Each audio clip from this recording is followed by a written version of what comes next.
Can I ask you all to welcome Dr. John Whitty?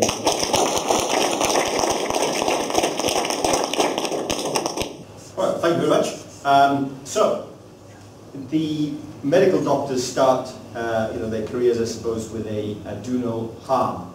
I have always intended to start all my talks with a not waste your time. Okay? So, my time with you, I hope to be able to deliver some sort of value, something that's useful to you at the end of this session. I want to acknowledge a couple of people. First of all, my colleague, Dr. Eric Tu, who's with me at the University of Southern Queensland, and also Stephen Duffield.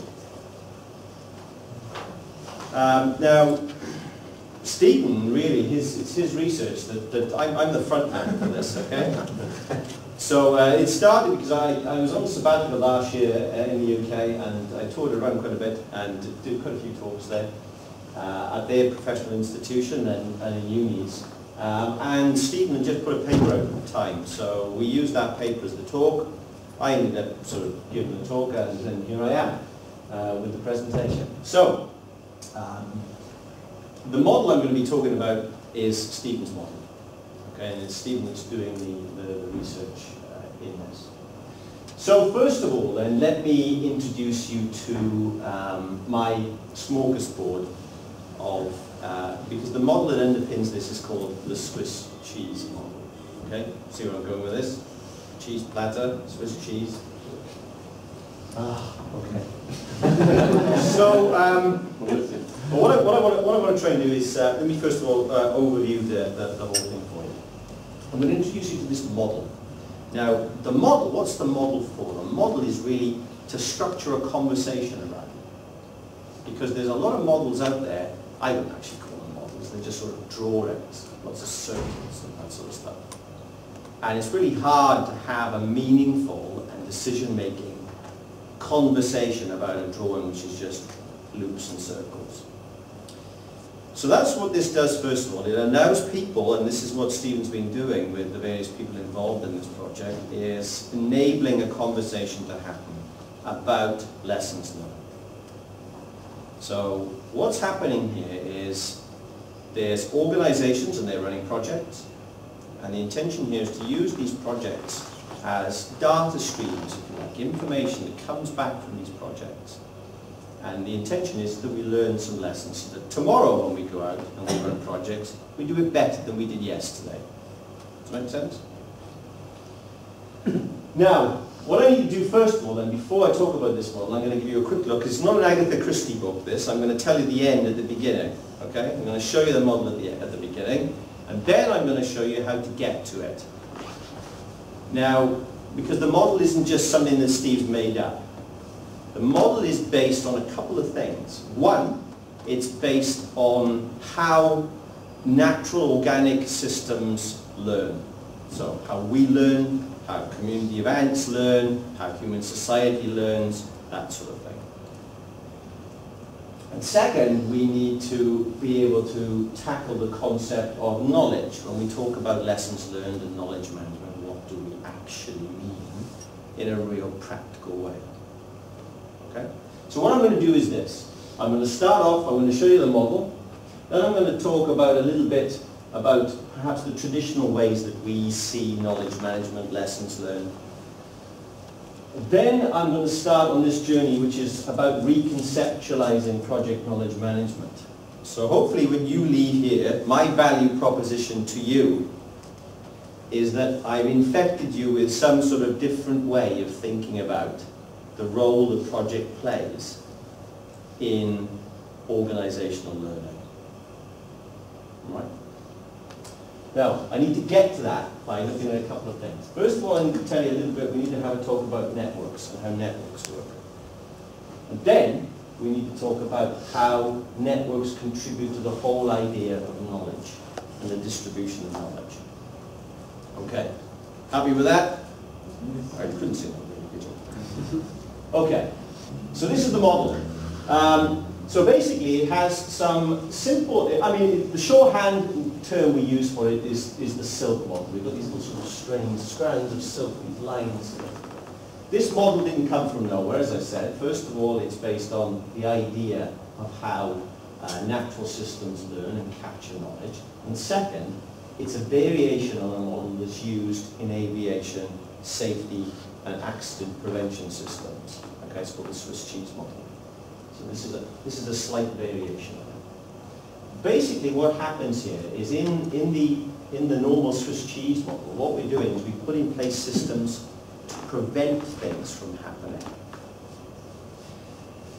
This is a reverse model. What we're going to do is we're going to create the model is about actually enabling things to happen.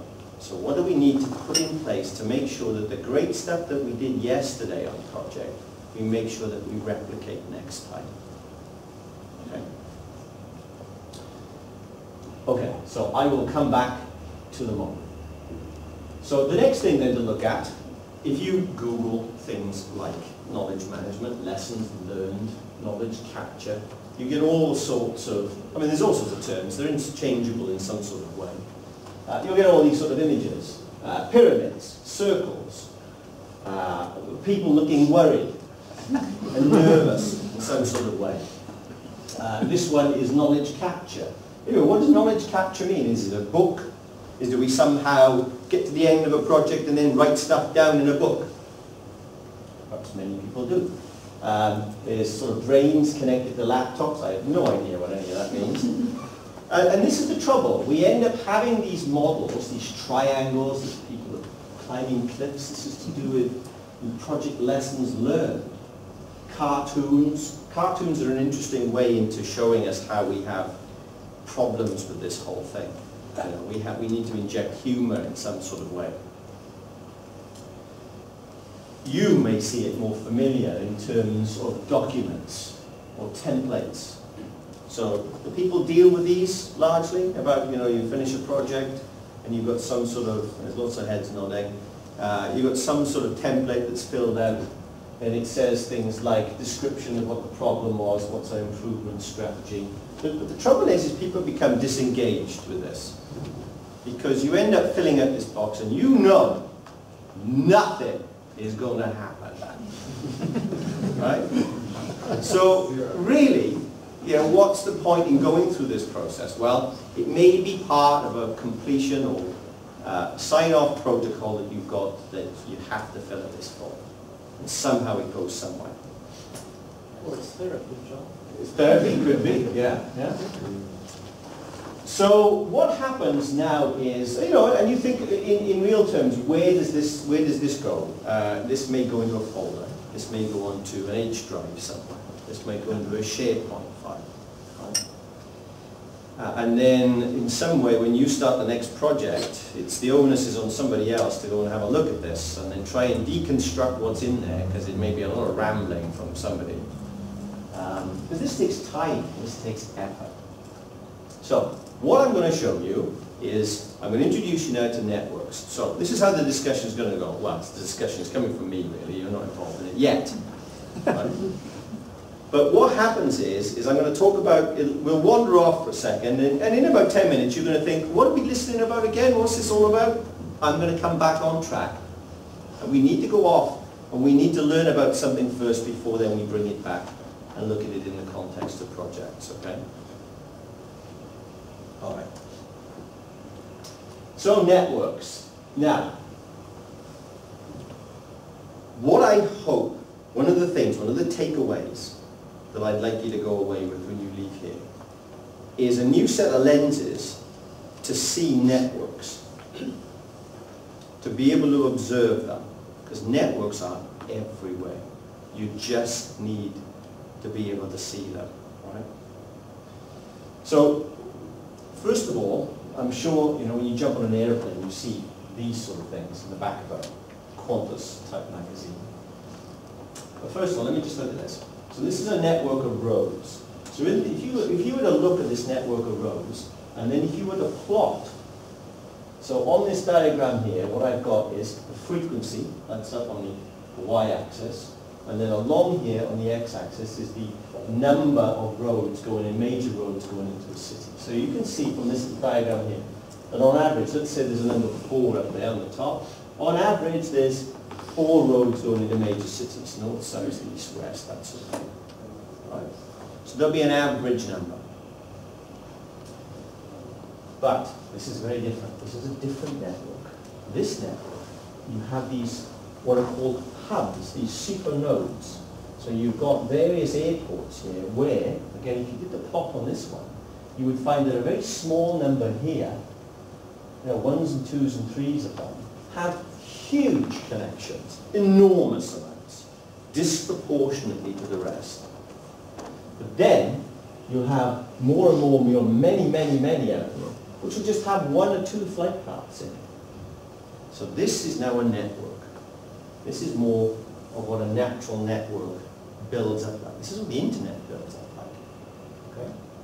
Now the interesting thing is, when you have a network like this, how the network behaves basically centers around the hubs.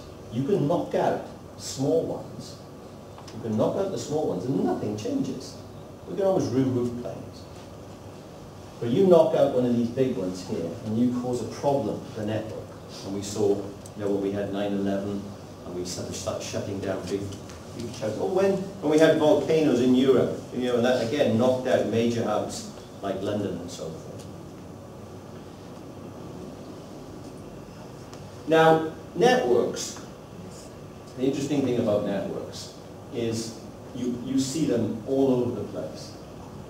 The one you're just seeing here, I'm starting here, is the network starting up of the UK telephone network in the morning. This is all the exchanges communicating with each other. The one on the top, it's hard to see the light shining on it, but we've actually got airplanes traveling throughout the globe. Here's swallows, you see them swarming. Here's a streetscape in Delhi. Here's a cell dividing. Here's a rugby match.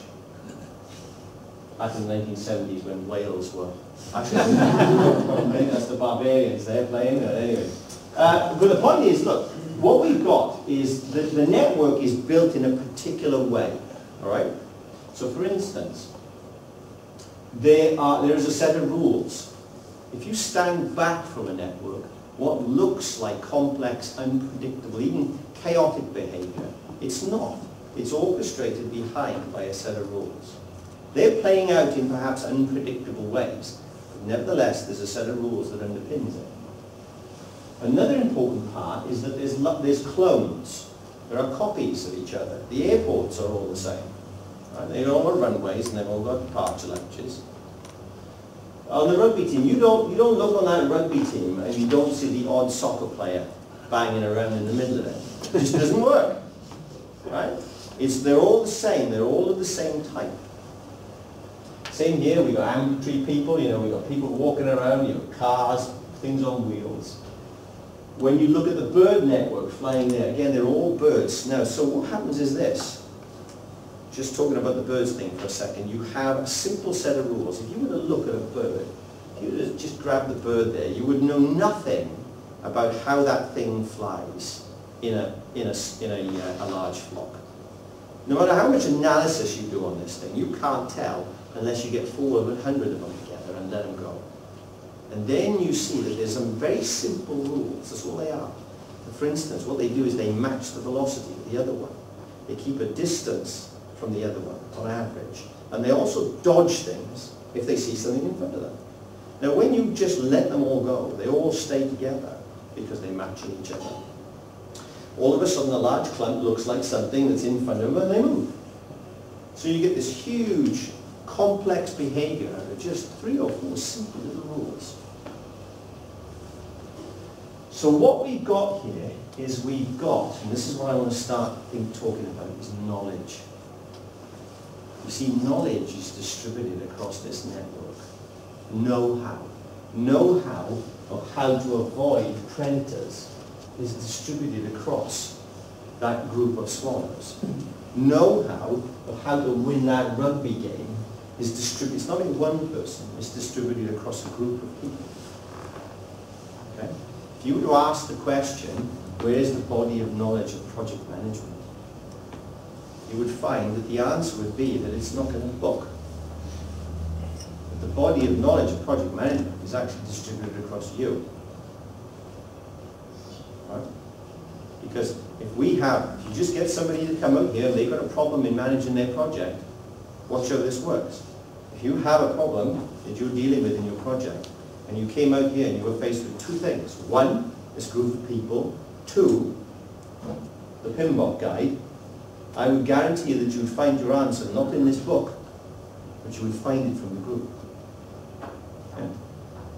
So the body of knowledge of how to deal with projects is distributed across a group of people, a network. Okay, so knowledge. Now, this thing here, this is the internet. And the interesting thing, there's lots of analysis that's been done now on the internet, and there's some basic rules. What happens is the most connected to sites and the most popular sites get more connected to. They get more used. So you get these hubs, these super hubs that go on. But the interesting thing is that we knew, because we know how networks work, we know how the internet network is going to develop. This is a capture of a brain, in fact, a human brain. So this is when stuff is happening to the human, whatever they're experiencing, and stuff is just firing off. So knowledge isn't something that's stored in one spot, it's distributed in one place. So let me try and talk about this now in terms of work.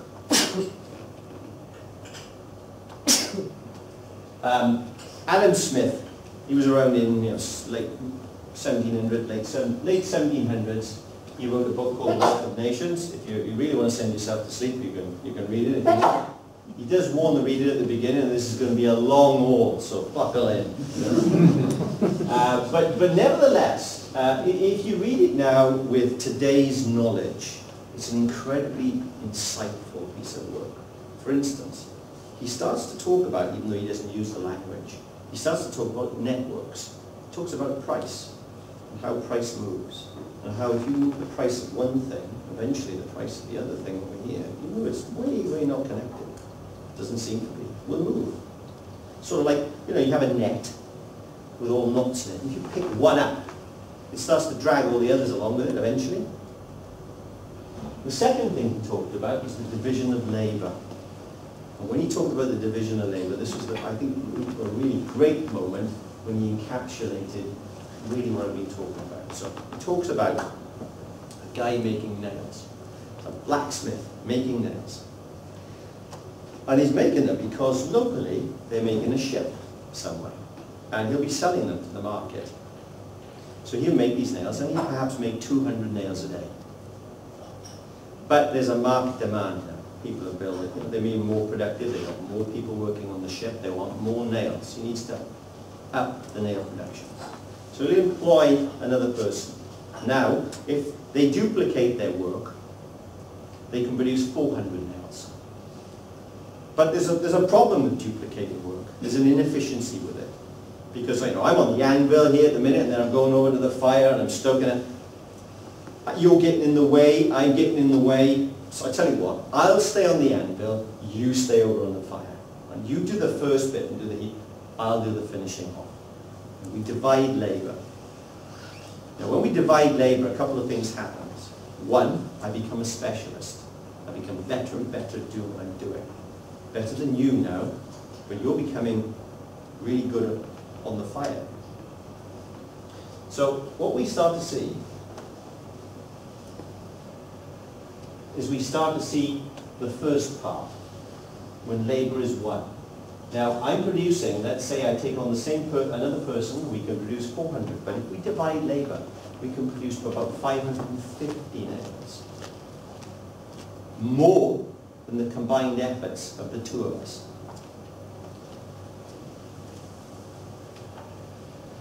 More market pressure comes. We need to up the ante again. If we want to survive in business, we need to produce more nails. Other people are setting up shop down the street. We need good quality, we need more. I take on more people. We further subdivide the labour. I now become more specialist. I'm really good at what I do, but I don't move off my job. Neither does anybody else. Now we produce. Now there's 4 of us, and we're producing 1,000 nails. or more a day. But they're super, super quality nails. Now here's the interesting thing. You see this? This looks like a rather natural structure, doesn't it? Looks like the basis of a fern, a tree, subdividing. This is a network. This is another way of drawing a network. And what you've got is you've got knowledge. Here's the thing. That nail cannot be produced by any one of us. The knowledge to produce that nail is not in me. It is distributed across the four of us. It's not an average of the four. It's distributed across the four. If I gave that to anybody and said make one of those, they couldn't do it. It needs the combined effort to produce this. Right? So what I want to start injecting into you now is the idea that knowledge is not in one spot. The know-how to do something is captured across a number of things or people. It's even captured in the tools that they use.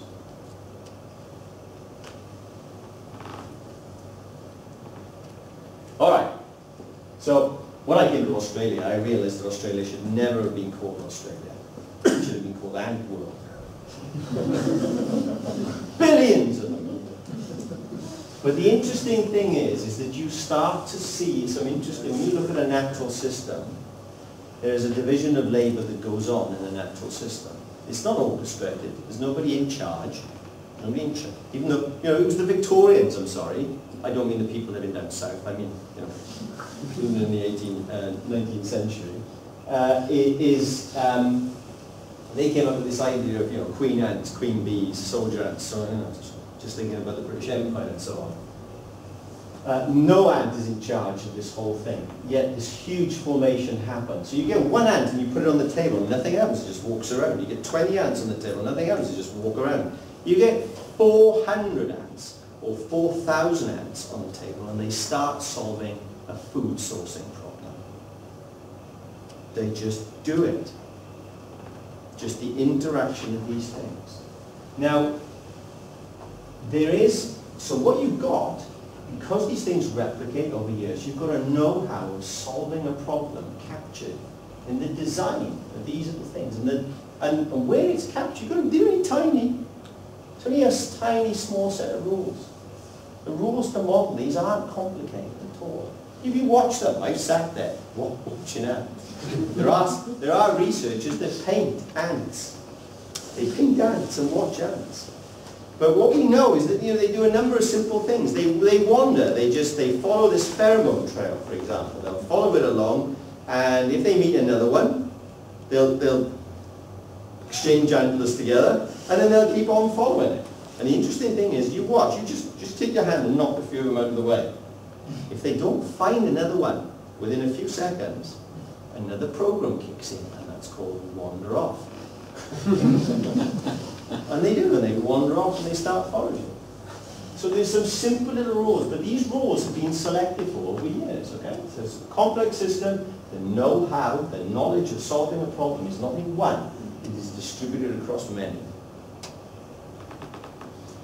We look at another complex system. We look at a beehive.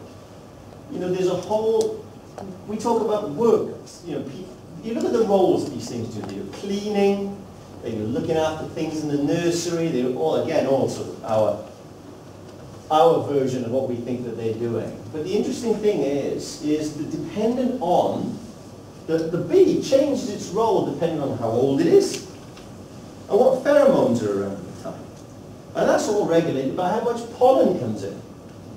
So if you change the amount of pollen that comes in, there's a whole lot of pheromones that change, and those impact on different ages. When you're 20, you like running around the rugby field or the football field. Give me a buzz. Now I'm in my extended 30s, which extend way into my 40s. I much prefer standing on the sideline watching my kids. It doesn't give me that punch, right? Different activities that you engage with will give you a different physiological buzz. So, we humans capture knowledge and all sorts of things, which might not be so obvious. So we look at, we embed it. We embed it in things and processes. And where I'm going to now is I'm going to describe to you, we already do this incredibly well in domains like aviation, in certain parts of healthcare like intensive care and in surgery. We do it where safety systems are crucial, but we don't want to kill people. We already do this incredibly well.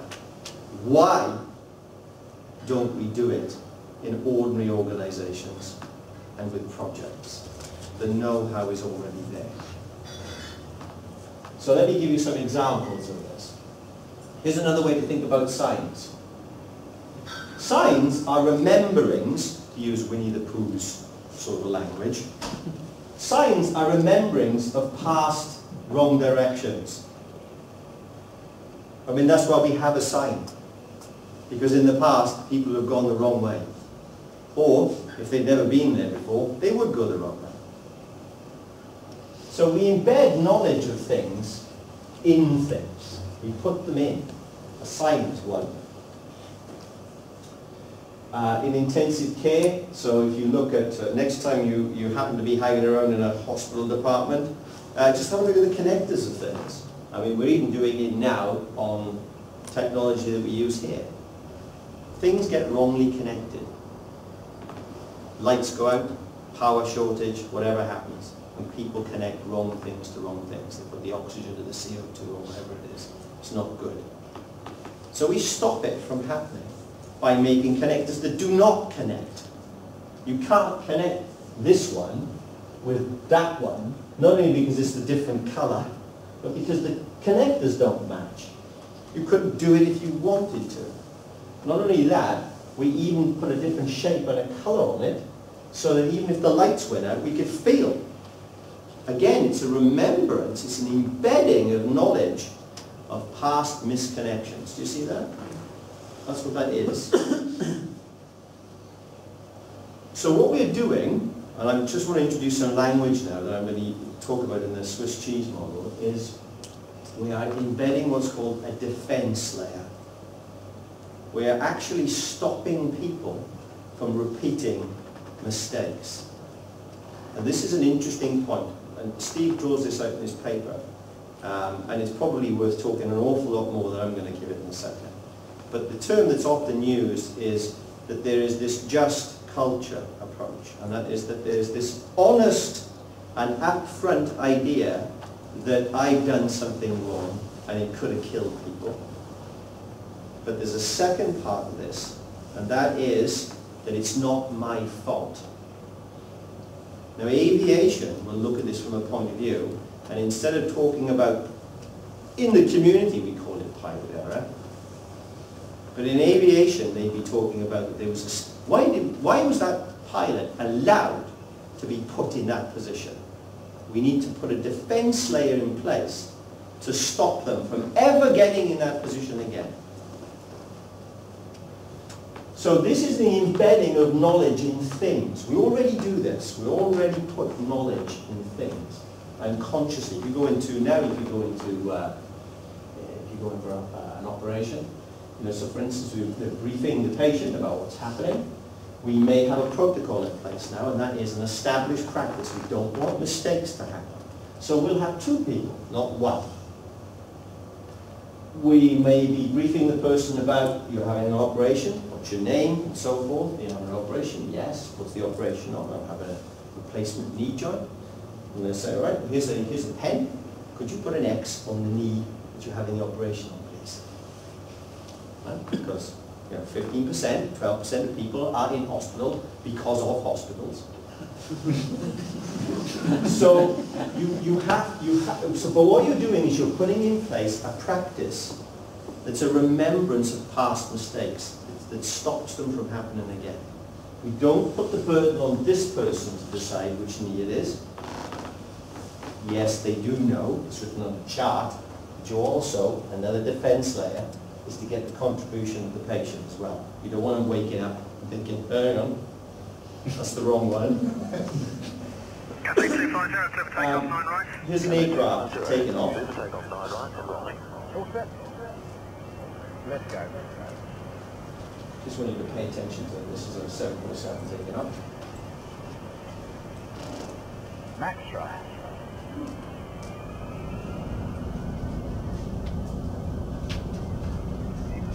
Talking all the time. Telling each other who has control. Now, they didn't hold hands there because they like each other. And it doesn't take two hands to push the throttle. It's pretty easy. But one person isn't flying that plane. There's a whole group of people that are flying that plane. And those two people just happen to be sitting in the cockpit. So there is a whole set of procedures there. It's a highly protocol-driven environment. If you went back to aviation right at the start, it was the most dangerous thing you could possibly do. If you were going to go and get in an airplane at the early stage of airplanes with a bunch of people, the chances that if something went wrong, it would crash. No matter how small it was, or if something happened, oh, down we go. And the second thing is that everybody would die. Okay, it's the most dangerous form of transport. Today, it is singly the most safest form of transport. You, if you come here this evening, or if you travel around tomorrow, we sit quite comfortably at 42,000 feet. And that's because there is a whole pile of systems that are keeping us there. Not one person, thankfully. There was an airline company that used to have their pilots that they decided that would be the friendly side of the company. And they would say, you know, hope you enjoyed your trip, sir, madam. I hope you enjoyed it. And this is the pilot. But in fact, actually, passengers complained about this because they didn't really want to know that that pilot was just an ordinary human being. They wanted to know that they were a special person. Aviation went through a huge change. And where I'm going now with this is I'm going to show you how the whole network of ideas, network of knowledge comes together, how aviation flies by capturing knowledge about how to fly planes across a network, not in one place. And it turns decidedly average pilots into brilliant ones, because that's what you want flying your plane. So, the American government in the 1930s decided that they needed to have an aircraft that went further, carried more, did more damage and so on. And they put out a tender for this. And part of the tendering process was to come up with a prototype, a working prototype. Of course, they weren't going to throw their money into just a concept drawing. So Boeing came up with the Flying Fortress. And they produced this thing. It was stunning, beautiful silver-looking thing, and they put their best, singly their best pilot in the seat, and off it went, and it took off, and it climbed, and it climbed, and it climbed, and it climbed, and it got so steep, and it got so steep, and then all of a sudden it just turned on itself, and bang, it was over in minutes. The whole thing just fell. So here's a thought for you, right? When they did the sort of accident debrief on this and why the thing went down, they came to the conclusion that they used the generic term, it was pilot error. I mean, this was the best pilot. You couldn't have had a better pilot. And I think one of the start points that was made in the report has had massive implications for aviation, and I would suggest it has massive implications for the way that we run and deliver projects today. Their single statement was this, that this machine, this airplane, was simply too much plane for one person to fly. Now, I would say to you that many projects today are simply too much project for one person to manage. You need systems in place in order to enable you to do it. It's more than one person can handle. So what they did is they went about putting in place and turning this incident into something that is now the gold standard in safety and accident prevention. And the model that was used was developed by James Reason, and it's called the Swiss cheese model. And this, as you'll see in a minute, is the variation. We've basically taken a sort of a variation of the Swiss cheese model and tried to apply it in the project context. So what you've got, what's missing off this diagram, is the plane on your right-hand side there, happily flying around in a circle. Just flying. And then all of a sudden there are a set, or there's an accident or error trajectory, and then the plane explodes. Now the interesting thing about his model is this. Often we would think that what we need to do is we need to remove any possibility of failures happening. But the insightful thing in his model is it embraces human fallibility. We know humans are involved. We know people will make mistakes, not intentionally. Set of circumstances will happen and make a mistake. But what you need is you need something else in place to stop it. Okay? So this is how the plane that you sit on at 40-odd thousand feet is up there. Right?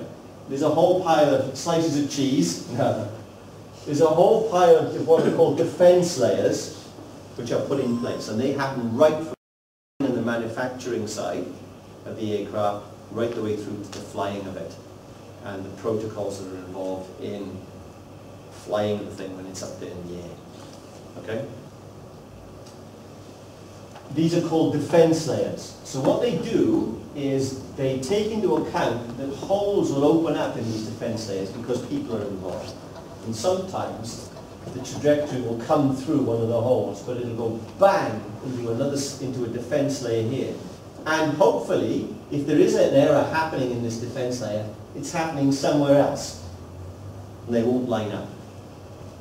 So of course, the more defence layers you put in place, so one of the defence layers might be in the manufacturing process. So for instance, often when you see in, now we see in surgery where equipment is counted in and counted out in surgical procedures. Of course, that wasn't invented by medicine, that was invented by aviation. You can't have tools flying around and left inside an aircraft. It's not a good thing. So we have the shadow boards, where we put tools back. Again, all ideas and devices coming from aviation that have protocols in it. When tension is done up on various nuts and bolts and so forth, other people will check those off. The people who have all worked on the aircraft get to be the first passengers on the plane. How about that? That's an incentive for you. So, but they're all part of a protocol. They're all part of these defence layers. Education of people. Hours and hours and hours in simulators.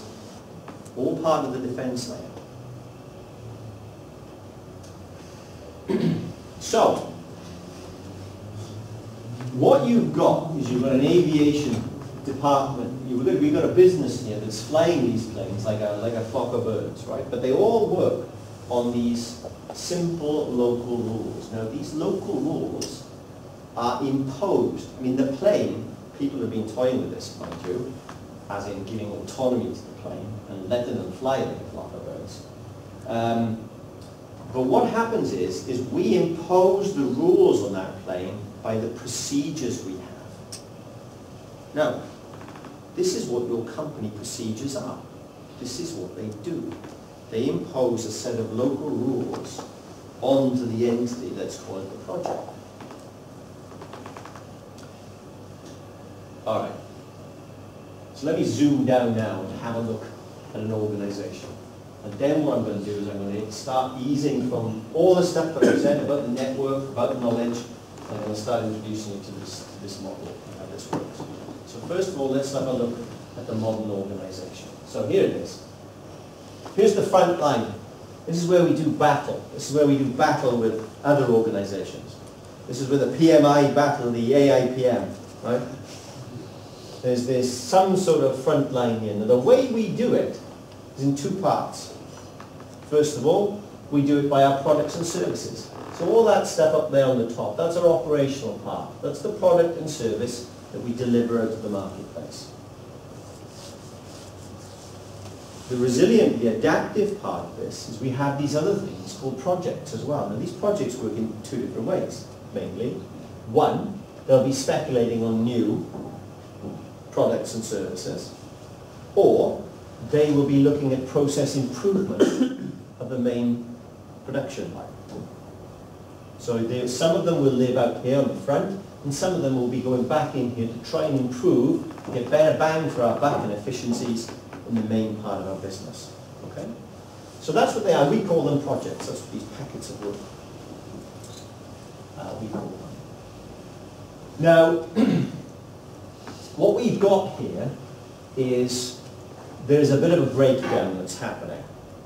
And the breakdown that's happening is, if you came out of the 1950s and 1960s and you looked at the companies there, you've got large production environments. It's much more all this top stuff than this. Now companies, there's an open marketplace, organisations are competing. There's a lot more business here. I mean, we're evidence of this. This work needs looking after, and it's your job to do it. Now, as this builds up, you can see there's a lack of control going on. The main wiring diagram here, if you like, is what we would call governance. Governance, basically, at its basic thing, is who actually exists, who's who in the zoo, and who's allowed to communicate with who. What are the rules? Where does information flow? Who do you report to? And so forth. That tries to keep it. But when you've got technology and you've got lots of, everybody can CC everybody else, everybody can blind copy somebody else in on emails, all information just leaks everywhere in the modern company. It's hard to keep control when you've got different people here firing off. You've got somebody at the top end may have this great idea, and all of a sudden they instigate a project, and up it goes. All of a sudden it starts dragging money from somewhere. It can be an uncontrollable environment. So what we've got is there's much more complicated interconnecting communication going on between these things. What we need is, first of all, a governance system to control this. And this is why people were bringing in PMOs. That was the intention, was to try and dampen the whole busyness down, try and get some control there. And then second, not only does it need to be wired up properly, but it needs to be able to rewire itself. It needs to be able to, if these projects aren't going right, we need to be able to look and think, what we did on this project was really good. It would be a really good idea if we made sure that the next time we rolled out these projects, we all did this. Now the only way that we seem to be doing this now is by filling out some sort of template type thing. But what you need is a system in place, almost like an organisational brain, that observes good behaviours and makes sure that we reinforce them next time. So, here's the little model. So what Stephen's done is this. So he developed this model. First of all, you can start to see the slices. We resisted calling them cheese, but people do. So we've got these slices here, these elements. Okay. Now, first of all, there seems to be 6. I'll tell you why there's 6. There's nothing magical about the number. What's the magical part is the names of them. So it's learning, culture, the social aspect, technology, the process, and the infrastructure. I'll get to that in a second.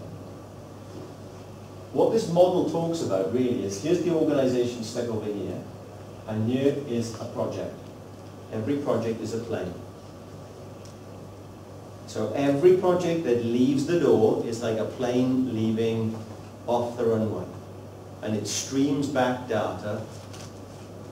Every plane when a plane lands, the pilots and the crew get the opportunity to put in an anonymous report about things that went right and wrong, particularly the things that went wrong, even the things that they did.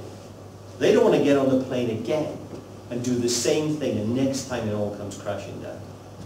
So they want to put a system in place to stop them from doing that again. Not only that, there's data being streamed in real time now. You know, you can almost fly these things without a pilot in it. But there's information being streamed back.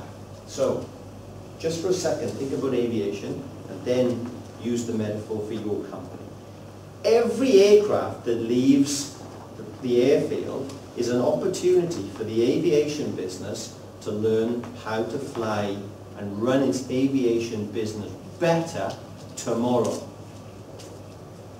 Every project that leaves your door, when it starts up, is an opportunity if you stream the data back, if you capture the data, and if you use that data to change your processes and the protocols in the company, is an opportunity for you to change how you run projects tomorrow. Does that make sense? It makes so much sense, to be honest. You don't know why people aren't doing it. But on aircraft, of course, there's 300 people that fall out of the sky. In projects, people don't usually die due to bad business administration. So there's not necessarily an impetus to do that. But of course, massive amounts of money are lost. People's jobs are at stake. There is enormous damage that's done when projects come crashing down. So what Stephen's done is this. This is the basis of the study. First of all, I'm going to review the literature on lessons learned, and what you find is all that stuff that I just showed you up front. Not an awful lot. Lots of diagrams, lots of circles, lots of templates about how we actually try and capture, that is, record the lessons learned. We write it down, but we don't do much with it. And not only that, if you look at the literature again, the amount of companies that actually have these lessons learned systems, a small amount of people actually use it. The next thing then he did is went out and talked to a whole bunch of people. So this was the active part of the research, where you're now talking to people like yourself and asking people like yourself, remember the knowledge of how to deliver projects is distributed across you. What are the things that help with capturing lessons? Now, after lots of iterations of this, and again comparing it with what comes up in the literature, you get these themes. If you were to put all these post-it notes and butcher's paper that people wrote on into piles, you will find that piles involve something to do with technology, something to do with protocols and processes, something to do with infrastructure and the environment.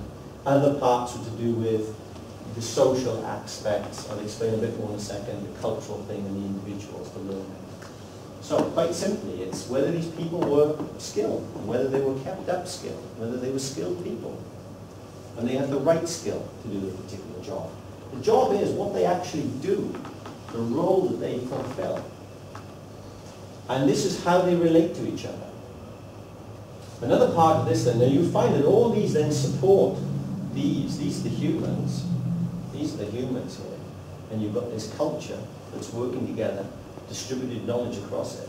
Now you've got a set of systems here that are supporting this. So you've got processes. So these processes are driving people's behavior. They're informing them on what they need to do. You're not leaving it up to chance. You have gate systems, if you like. Checklists. It's the #1 bestseller in aviation. Checklists. That's the same thing that they've introduced in surgery. Checklists.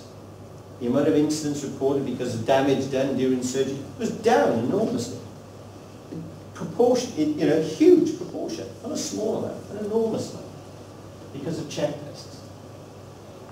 So there's processes in here, and what we're doing is we're capturing, this was good behavior, this was useful, let's make sure we do this next time. So let's put this in the checklist.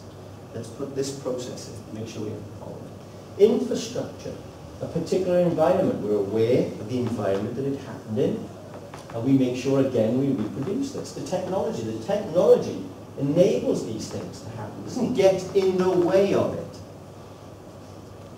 So all these things are put in place to serve the beneficial behaviors that these people project managers, program managers, conduct. That's basically the model. That's it. So just a whirlwind tour for this. What you've got is you've got the knowledge about doing something not in one spot. The knowledge for doing a really good behaviour that was beneficial to a project is not captured in one person. It's taught. We teach it to people. We have a culture that is, well, they actually go and enact it because we've got protocols and processes that force them to do it, stops them from doing other things. We've got technology that enables them to do it. It doesn't get in their way. Technology, even though ICT departments don't like this, is for our benefit, not for their benefit. And then we've got some sort of infrastructure, buildings, rooms, architecture, whatever it may be that helps this, that enables us to happen, to repeat the beneficial practice. So the knowledge of doing this thing, whatever this thing was that was really beneficial, is captured here, here, here, here, here, here. It's not in one person. How does that sound to you? Common sense, really. Yeah? Sort of something you really knew already. It's not something that we do. Now, as I said, my single thing to make you aware of when you leave this room, even if you don't ever remember this model, right, is the way that knowledge is stored. Knowledge is not in one spot. Know-how for doing something as complex as we need to do it is not stored in one person. It's stored across a number of things. All right, I'm happy to draw close to that. On behalf of myself, Always got a gift coming. PMI, Oh, lovely. thank you very much for presenting. That was really interesting. I'm sure you all really enjoyed it.